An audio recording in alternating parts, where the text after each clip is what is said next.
नमस्कार दोस्तों, मैं हूँ नीता और आप देख रहे हैं मेहता के नीता ब्लॉग। यहाँ हम बात कर रहे हैं लाइफ नॉलेज और इन्वेस्टमेंट की। तो मैं भी निवेश सीख रही हूँ और यह किताब मेरी बहुत मदद कर रही है, इसीलिए मैंने आपके साथ ये मैं शेयर कर रही हूँ स्टेप बाय स्टेप। तो common stock and uncommon profit बहुत बहुत अच्छी किताब है, जो इट्स आप कह सकते हैं कि निवेश सीखने की बाइबल है। और राइटर हैं फिलिप ए फिशर। तो शेयर मार्केट से रिलेटेड बहुत सारे राइटर ने अपने एक्सपीरियंस शेयर करे हैं। इंट्रोडक्शन ही 1 to 27 पेजेस हैं, जिसको मैंने एक शॉर्ट समरी के रूप में हिंदी में आपसे शेयर करा है, ताकि आप भी कुछ समझ सको, मेरा भी एक्सपीरियंस का आप भी लाभ उठा सको। आई होप आप भी पसंद करेंगे। यहाँ हम बात कर रहे हैं लाइफ नॉलेज और इन्वेस्टमेंट की।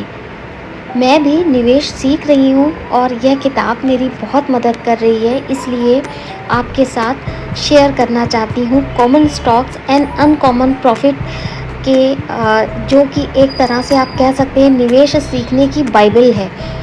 और लर्न फ्रॉम फिलिप फिशर। सोचा है कि शेयर मार्केट में सही कंपनी चुनना कितना मुश्किल होता है। आज मैं आपको एक ऐसी ही कहानी सुनाने वाली हूँ जिसने ना सिर्फ लाखों निवेशकों को बदल दिया, बल्कि मुझे भी सोचने पे मजबूर कर दिया। ये कहानी है common stocks and uncommon profit किताब और उसके लेखक फिलिप फिशर की। तो कहानी की शुरुआत एक बच्चे की मजबूरी से। सोचिए, आप सिर्फ 8 साल के बच्चे हैं, गर्मी की छुट्टियां चल रही हैं और मज़े करने की बजाय आपको अपने पापा की लिखी किताब पढ़ने को मिलती है। किताब में इतने बड़े बड़े शब्द कि आपको हर पेज पर डिक्शनरी देखनी पड़े। यही हाल था लेखक का। उन्हें लगा ये तो मेरी छुट्टियां खराब कर दी। लेकिन क्या आप जानते हैं, यही किताब ने उनकी ज़िंदगी बदल दी। पिता के 15 जादुई पॉइंट्स थे जो जैसे जैसे वो बड़े हुए उन्होंने समझा। इस किताब में 15 ऐसे पॉइंट्स हैं जो किसी भी कंपनी की असली ताकत को उजागर करते हैं। क्या कंपनी का प्रोडक्ट आने वाले समय में चलेगा? क्या कंपनी रिसर्च और इनोवेशन पर काम कर रही है? क्या कंपनी का मैनेजमेंट ईमानदार है? क्या कर्मचारियों और ग्राहकों को भरोसा है कंपनी पर? इन सवालों के जवाब ही बताते हैं कि कंपनी लंबे समय तक टिकेगी या नहीं। स्कटल बट अप्रोच, असली रहस्य। तो फिशर की सबसे बड़ी खोज थी स्कटल बट अप्रोच। इसका मतलब है कंपनी को समझने के लिए वॉल स्ट्रीट की रिपोर्ट मत देखिए, कंपनी के कर्मचारियों से बात करिए, सप्लायर से पूछिए और ग्राहकों से जानिए वो खुश हैं या नहीं, यानी उनका फीडबैक। यानी कंपनी की असली हालत वही बताते हैं जो उसके साथ जुड़े हैं। यही है स्कटल बट अप्रोच, यानी असली नब्ज पकड़ना किसी भी कंपनी की। तो मंदी भी एक अवसर है। प्रीफेस में केनेथ बताते हैं कि उनके पिता मंदी और बाजार गिरने से कभी डरते नहीं थे, बल्कि वो मानते थे कि गिरता हुआ बाजार सबसे अच्छा अवसर है अपनी क्वालिटी की कंपनियों को सस्ते दामों पर खरीदने का। यानी जहां लोग डर कर भागते हैं, वहीं असली निवेशक अवसर तलाशते हैं। तो पिता की सोच, सीधे सवाल और गहरी समझ, ये फिशर को बहुत प्रेरित करता था।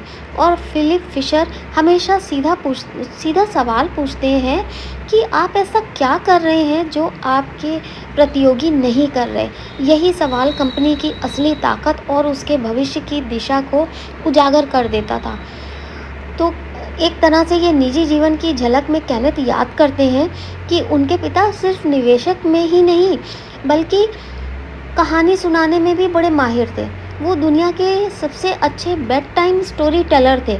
और जब लोग उनसे पूछते थे, अगर अपने पिता की सारी सीख को आप एक वाक्य में बोलो तो क्या कहोगे, तो उनका जवाब होता था, उनकी लिखी किताबें पढ़ो और उस पर अमल करो। तो दोस्तों, इस किताब और उसके प्रीफेस से हमें क्या सीख मिलती है? धैर्य रखो, सही कंपनी पहचानो, लंबे समय तक उसका साथ दो, मंदी का डर ना रखो और अवसर समझो। और सबसे बड़ी बात, रिसर्च करो, सिर्फ भीड़ का पीछा मत करो। तो दोस्तों, यही था common stock and uncommon profit की प्रस्तावना से मिला अनमोल संदेश। अगर आपको यह वीडियो पसंद आई है और लाइक और शेयर और सब्सक्राइब करना मत भूलें। तो अब हम बात करेंगे ऐसे इंसान की जिसने ग्रोथ और इन्वेस्टिंग को एक नई पहचान दी, फिलिप ए फिशर, और उनकी अमर किताब common stock and uncommon profits की। आ, 1907 में फ्रांसिस्को में जन्म हुआ लेखक का, और बचपन से ही वो पढ़ाई में बहुत तेज थे, लेकिन सामाजिक रूप से थोड़ा सा झिझकने वाला उनका नेचर था। और यूसी ब्रेकले एंड स्टैनफोर्ड में उन्होंने पढ़ाई करी। परिवार में मुश्किल समय में उनको काफ़ी उनकी बहन ने उनकी हेल्प करी, और युवा उम्र में ही उन्होंने बिजनेस और निवेश की गहरी समझ रखी। द्वितीय विश्व युद्ध के समय आर्मी एयर क्रॉप्स में काम किया। युद्ध के बाद सैन फ्रांसिस्को लौटे और निवेश सलाहकार बने। 1958 में उनकी किताब common stock and uncommon profits प्रकाशित हुई। यह किताब पहली बार आम जनता के लिए लिखी गई ऐसी गाइड थी जिसने लंबे समय तक बेहतरीन कंपनियों में निवेश का महत्व समझाया। रातों रात वो निवेश जगत के स्टार बन गए। फिशर कहते थे कि कम कंपनियों में निवेश करिए लेकिन बेहतरीन कंपनियों में। कंपनी की गहराई से रिसर्च करिए, सिर्फ बैलेंस शीट और प्रबंधन और कर्मचारी और विजन को भी आपको समझने की जरूरत है। और सबसे बड़ी बात, आप धैर्य रखें और असली पैसा लंबे समय तक इंतजार करने वालों को ही मिलता है। दूसरा, उन्होंने कहा कि यही ग्रोथ इन्वेस्टिंग की जो नींव है, ये उनके द्वारा जो रखी गई, जबकि वो बेहद प्राइवेट और शर्मीले व्यक्ति थे। ऐसे क्लाइंट ही लेते थे ताकि वो पब्लिक से दूर रहे। प्रसिद्धि के बावजूद हमेशा पब्लिक स्पॉटलाइट से बचते रहे। सामाजिक रूप से वो ऑकवर्ड थे, लेकिन निवेश में अद्भुत उनकी क्लैरिटी थी।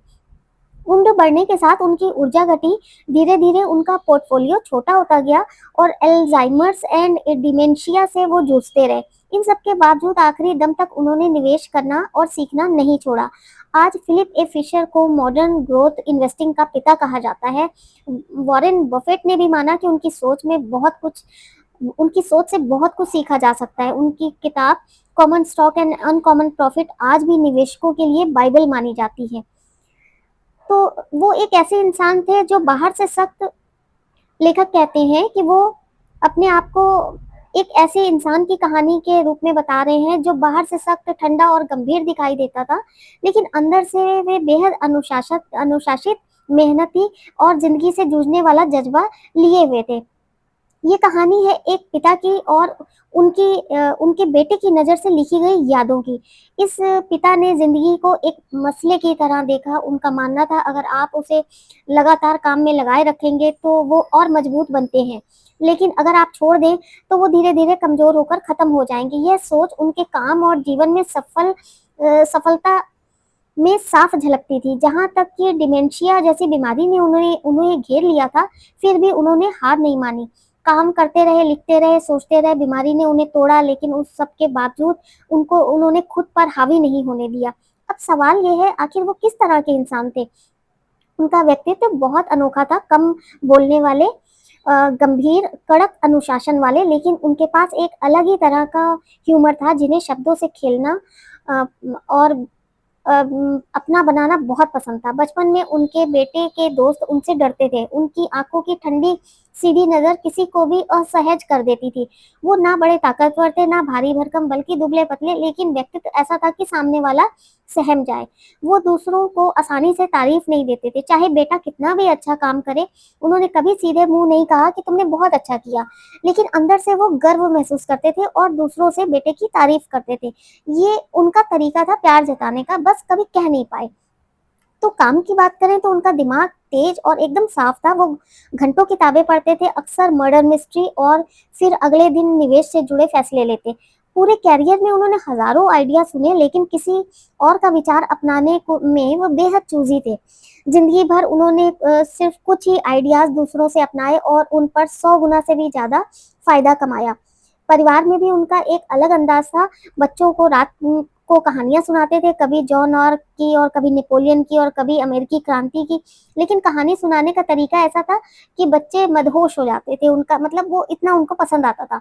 सुबह होते ही वो 7:30 बजे की ट्रेन पकड़ते, अखबार पढ़ते, तेज कदमों से ऑफिस पहुंचते, और ऑफिस में उनका काम करने का तरीका बहुत ही साधारण लेकिन अनुशासित था। वही पुराना फर्नीचर, वही पुरानी आदतें, बदलाव उन्हें बिल्कुल भी पसंद नहीं था।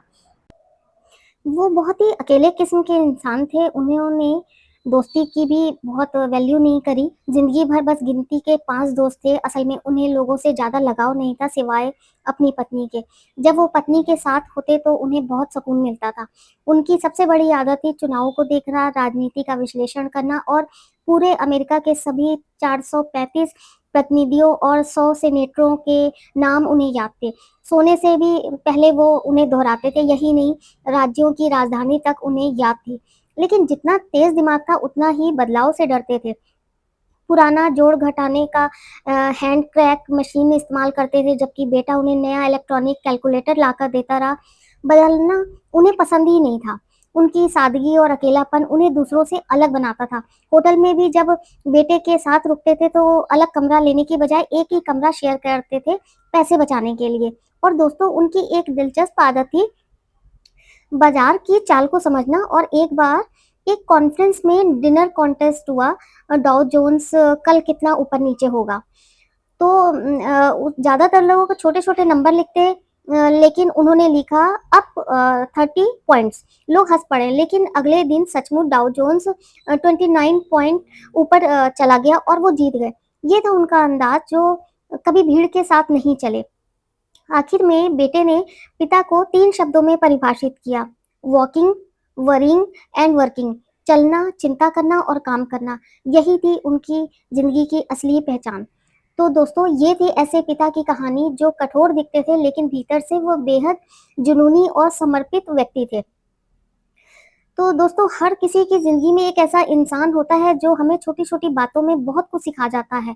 लेखक कहते हैं कि मैं आपको अपने पिता की कहानी सुना रहा हूँ, और एक ऐसे इंसान की जो ज़िंदगी भर चिंताओं में डूबे रहे, लेकिन उनकी सोच और आदतों में बहुत कुछ था, ऐसा जो उन्होंने सीखा। तो लेखक कहते हैं कि मेरे पिता, वे हर बात पर चिंता करते थे, छोटी-सी बात हो या बड़ी, वे बार-बार उसी पर सोचते रहते रहते थे। और हमेशा सोचते थे कि सारे खतरे टल जाएँगे। और जबकि लेखक कहता है कि मैं उल्टा था, मैं सोचकर फैसला लेता था और आगे बढ़ जाता था, और यही बात उन्हें सबसे ज़्यादा खटकती थी। लेकिन एक जगह थी जहाँ पिता सबसे ज़्यादा सुकून महसूस करते थे, अपने बगीचे में। वहाँ बैठकर चलते-फिरते वे अपनी चिंताओं में थोड़ी राहत पा लेते थे। पिताजी को चलना बेहद पसंद था, चाहे शहर की सड़कों पर या जंगल के रास्तों पर वे घंटों पैदल चलते। तो लेखक कहते हैं कि मेरे लिए वो वॉक सिर्फ़ एक सफ़र नहीं होता था, बल्कि पिताजी के साथ बिताया गया वो समय होता था जब हम एक गहरी बातचीत का हमें मौका मिलता था। उनके उनके साथ चलना, उनके उनके साथ बातें करना, और उनका हर कदम उन्हें भीतर से शांत करता था। एक बार की बात है, लेखक ने बोला कि हम पहाड़ों में घूम रहे थे, अचानक मौसम बदल गया, आंधी, तूफान और ओलों की बारिश शुरू हुई, और हम दोनों भागते हुए कार की तरफ दौड़े। उस वक्त पिताजी हंसे। जी हाँ, लंबे समय बाद मैंने उन्हें खुलकर हंसते देखा, शायद इसीलिए क्योंकि वह उस एक पल में उन्होंने चिंताओं को भुला दिया था, और वह हंसी मेरे जीवन के लिए हमेशा यादगार रहेगी, ऐसा लेखक ने इस किताब में लिखा है। लेकिन वक्त के साथ हालात बदलने लगे, पिता बूढ़े होने लगे और धीरे-धीरे डिमेंशिया ने उन्हें घेर लिया। पहले तो सब लगा सब ठीक हो जाएगा, लेकिन धीरे-धीरे उनकी याददाश्त खोने लगी। अस्पताल, डॉक्टर सब उनकी ज़िंदगी का हिस्सा बनते चले गए, और हमारे लिए ये बहुत कठिन समय था, ऐसा लेखक ने लिखा है। तो अब पिता पुरानी बातें तो याद रखते थे, लेकिन नई बातें भूल जाते थे, और माँ दिन-रात उनका ख़्याल रखती थी। लेकिन यह बोझ उनके लिए बहुत भारी था। तो लेखक कहते हैं कि मैं अक्सर सोचता था कि बुढ़ापा आसान नहीं होता, सच में बुढ़ापा बहादुरों के लिए है। लेकिन दोस्तों, लेखक कहते हैं कि मेरे पिता की असली पहचान उनकी किताब थी, उनके विचार थे, वे लोगों के लिए एक आईने की तरह थे। लोग उनकी किताबें पढ़कर उनके अंदर की छिपी क्षमता को पहचानते थे। वे धीरे सीधे-सीधे किसी को यह नहीं कहते थे ऐसा करो, लेकिन उनकी सोच से लोगों के अंदर नए विचार जन्म लेते। यही उनकी सबसे बड़ी विरासत थी कि उन्होंने लोगों को प्रेरित करना, खुद से प्रेरित किया, लेकिन कभी कहा नहीं कि आप करो। तो दोस्तों, लेखक कहते हैं यह थी मेरे पिता की कहानी, एक ऐसे इंसान की जो चिंताओं में जीते रहे, जिनकी पैदल यात्राएं उनकी पहचान थी, और उनकी सोच ने हजारों लोगों को प्रेरित किया। आज वो हमारे बीच नहीं नहीं है, लेकिन उनकी यादें, उनकी किताबें और उनका असर हमेशा जिंदगी में रहेगा। अगर आपको यह कहानी अच्छी लगी हो तो वीडियो को लाइक कीजिए, चैनल को सब्सक्राइब करना मत भूलिए। मिलते हैं फिर और नए इस अध्याय में। धन्यवाद।